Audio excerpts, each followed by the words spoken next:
In this lesson, we will be learning about specific heat or specific heat capacity. That means the same thing.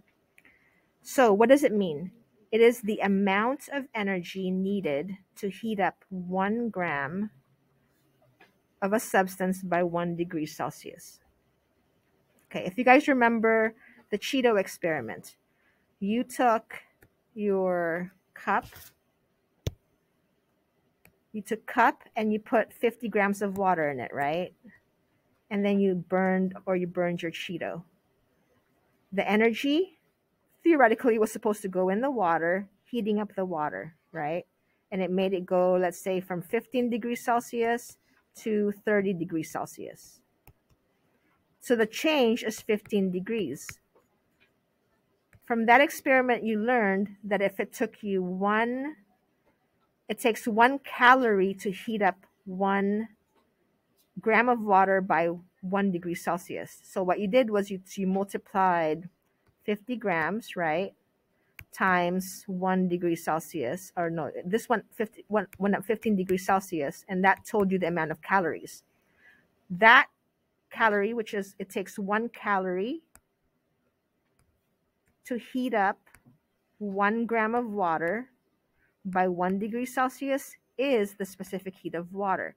It's the amount of energy needed to heat up 1 gram of water by 1 degree Celsius.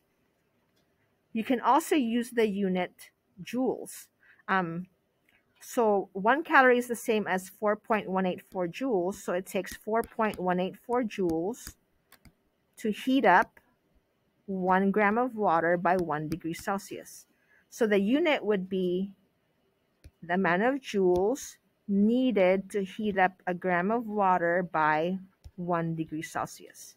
So that's the unit. Or it can also be the amount of joules needed to heat up 1 gram of water by 1 Kelvin. Okay, those are interchangeable. The reason they're interchangeable is because the change in temperature, which is you're subtracting these two, is the same for degree Celsius and Kelvin. Let me show you an example. So if you have your temperature at 0 degrees Celsius and it went up to 1 degree Celsius, in Kelvin, this is 273 Kelvin, and this is 274 Kelvin. So the change is 1 degree Celsius. The change is also 1 Kelvin. So this unit is identical to this unit. Okay? So for water, it takes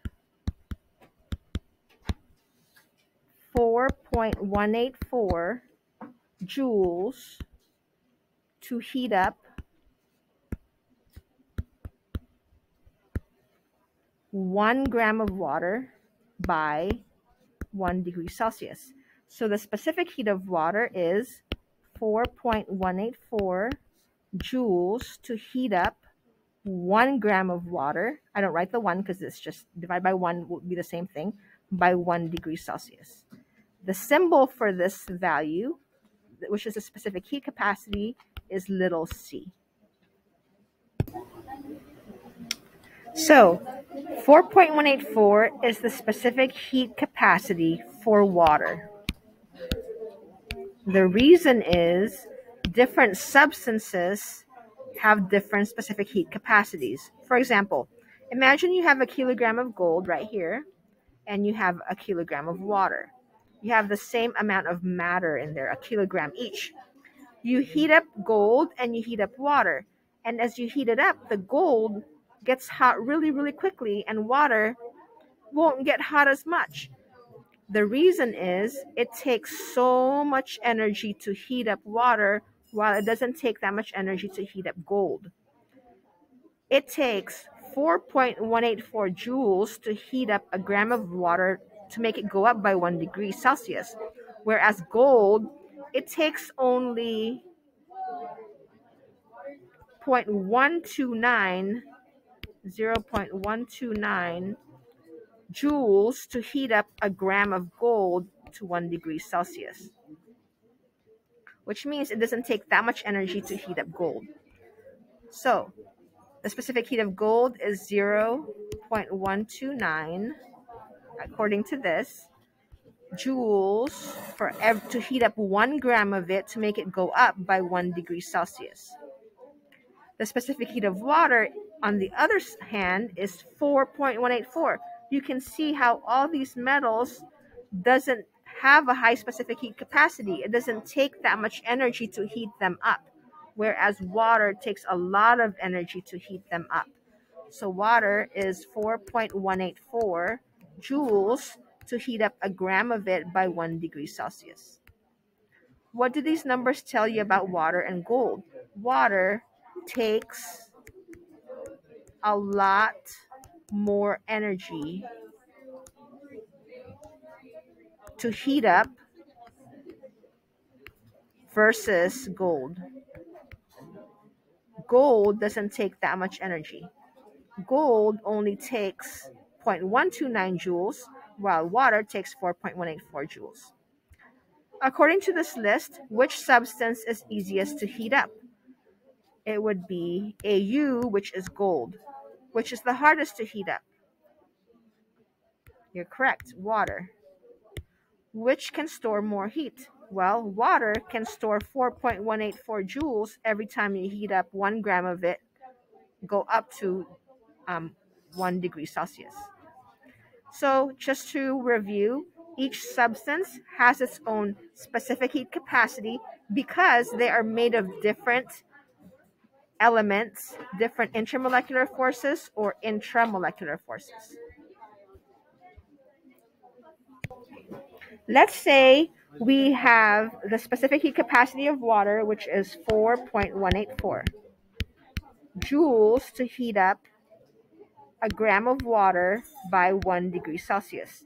Let's say that we have 50 grams of water. So we're going to heat up 50 grams of water. We multiply this by 50. Let's say we want to heat up the water from 20 degrees Celsius and we want to make it go up to 22 degrees Celsius. So we want to heat it up by 2 degrees Celsius.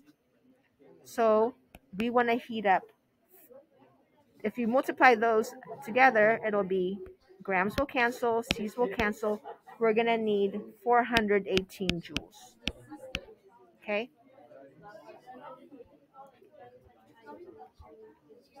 So the formula goes like this. This is called C, or the specific heat of water. Specific heat. And you can use any substance that you want there. This is called the mass, or M. This is called the change in temperature, or delta T. This is called Q, or the heat. This is the formula to determine the heat of a substance, the heat that's transferred from a substance to another. Okay? So let's see if we understand it. How much heat do you need to heat up 1 gram of water by 1 degree Celsius? 4.184 joules to heat up 1 gram of water by 1 degree Celsius. If you just have 1 gram, you just multiply by 1 gram. If you want to heat it up by 1 degree Celsius, you multiply by that. So that cancels, and you're going to need 4.184 joules, or 1 little calorie. What if you had 2 grams of water? Well, obviously, you just double it. So 4.184 J over GC. This time you have 2 grams. So you're going to double the amount of heat. And if you want to raise it by the same amount, 1 degree Celsius, that's going to be double the amount. Approximately 8 joules. I'm just doing approximately. What if you want to double the amount of water? You still use the same number, 4.184 joules over GC. Now you have 2 grams of water, and now you want to heat it up by 2 degrees Celsius. You're going to get double that again, which is approximately 16 joules. Okay, so you can use this formula for water or any other substance. If you're using it for gold, for example, you just plug in the specific heat capacity for gold or any other substance there.